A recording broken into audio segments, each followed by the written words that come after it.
Lagi niyong tatandaan, pag nasa gitna ang Diyos, hindi kayo mawawala.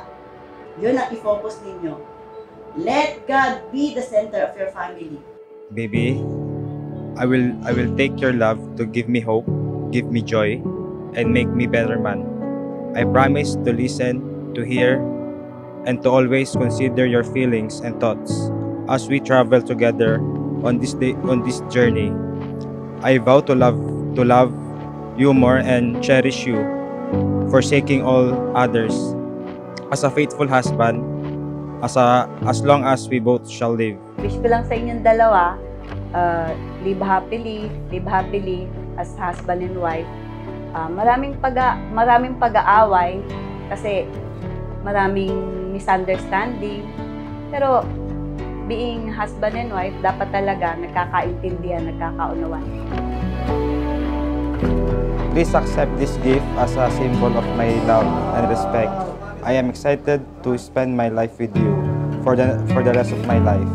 Kami natutuwa dahil pinangarap niyo yung magkaroon ng pamilya at sana'y maganda ang magiging kadatnan niyo. Huwag niyo kayong kakalimot sa Panginoon dahil ganun din ang ginagawa namin ng mga magulang. You're so precious to me. That's why I'm giving you this simple gift. This is my way of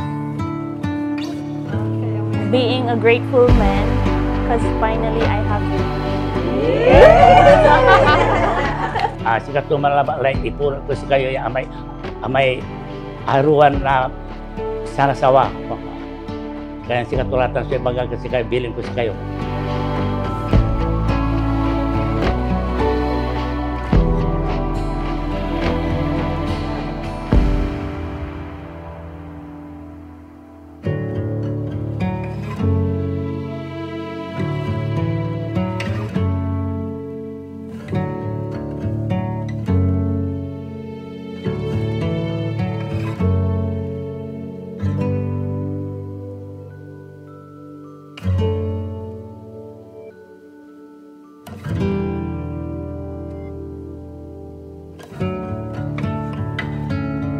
Dad, you came into my life at exactly the right time.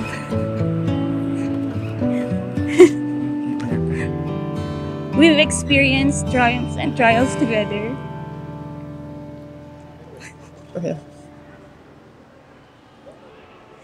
In the end, I feel more strongly connected with you.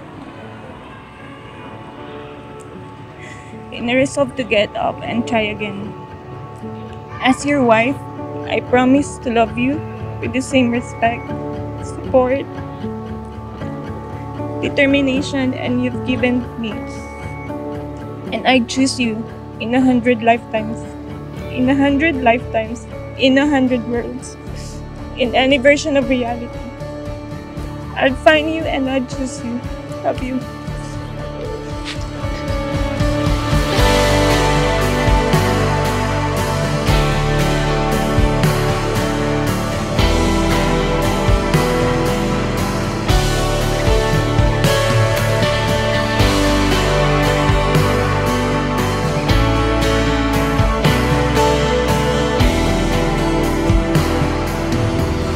I have found my home.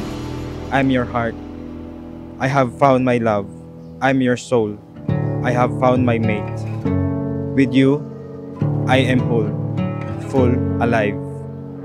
You are my breath, my every heartbeat. Thank you for making me the happiest man today. I love you.